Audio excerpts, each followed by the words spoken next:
امام کسائی رحمۃ اللہ علیہ سے ہارون رشید کہنے لگا میرے بیٹے کو گھر آ کے پڑھا دیا کریں۔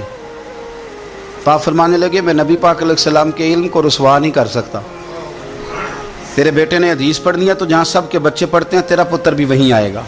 اس نے کہا جی ٹھیک ہے میرا بیٹا وہیں آ جائے گا، لیکن اسے تھوڑا الگ سے ٹائم دے دیں۔ فرمانے لگے کوئی ٹائم الگ نہیں، ساری کلاس میں جہاں سب بیٹھیں گے تیرا پتر بھی وہیں بیٹھے گا۔ عرض کی چلو اس کا سبق ہی پہلے سن لیں، فرمایا یہ بھی نہیں کروں گا، جو پہلے آئے گا سبق اس کا پہلے سنا جائے گا، یہ نبی پاک کا دین ہے۔ اب ہارون رشید کیا کہتا ہے؟ بادشاہ ہے، کہتا ہے حضور میں بھی بڑا ذرا آپ کو آزما ہی رہا تھا کہ میں اپنے بچے کو کہیں کچے استاد کے پاس تو نہیں داخل کرانے لگا، انشاءاللہ یہ آئے گا اور خدمت کرے گا آپ کی، آئے گا۔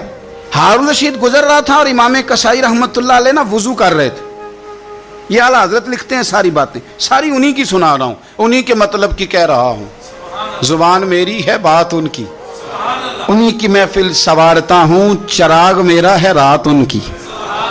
چراغ نے جب سنورنا ہو تو اندھیرا ہو تو سنورے گا نا، ورنہ چراغ کو پوچھے گا کون؟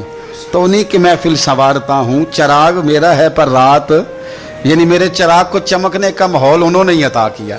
امام کسائی رحمۃ اللہ تعالی علیہ وضو کر رہے تھے، ہارون رشید گزر رہا ہے، ہارون رشید کا بیٹا شہزادہ، سلطنت کا شہزادہ، استاد جی پیر دھو رہے تھے تو وہ لوٹے کے ساتھ پانی ڈال رہا تھا۔ ہارون رشید نے دیکھا تو غصے کے ساتھ گھوڑے سے اترا۔ لوگ کہتے ہیں ہم یہ سمجھے کہ اب ہارون رشید نا امام کسائی پہ غصہ کرے گا کہ شہزادے سے وضو کروا رہے ہیں۔ کسی نے امام کسائی کے کان میں کہا کہ ہارون رشید آ رہا ہے، فرمانے لگے آ رہا ہے تو آنے دو، میں کیا کروں، آ رہا ہے تو آنے دو، مجھے کوئی پرواہ نہیں ہے اس کی۔ ہارون رشید قریب آیا تو غصے میں آیا اور آگے پتہ کیا کیا؟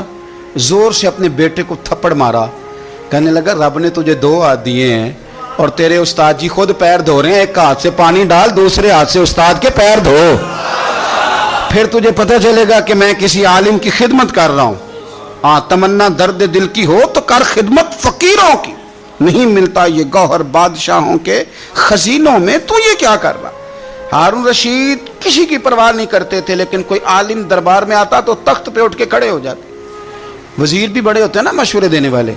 ایک وزیر کہنے لگا حضور اس طرح تو سلطنت کا روب چلا جائے گا، یہ بھی میرے اعلیٰ حضرت نے لکھا ہے، روب چلا جائے گا۔ آپ آنے پر کھڑے ہو جاتے ہیں مولوی صاحب کے، تو آپ فرمانے لگے مولوی کی عزت نہیں کرتا، میں نبی پاک کے دین کے علم کی عزت کرتا ہوں، اور اگر حضور کے دین کی عالم کی عزت کرتے سلطنت کا روب جاتا ہے تو جانے دو، حضور کے دین کے عالم کی قدر تو ہوتی ہے نا۔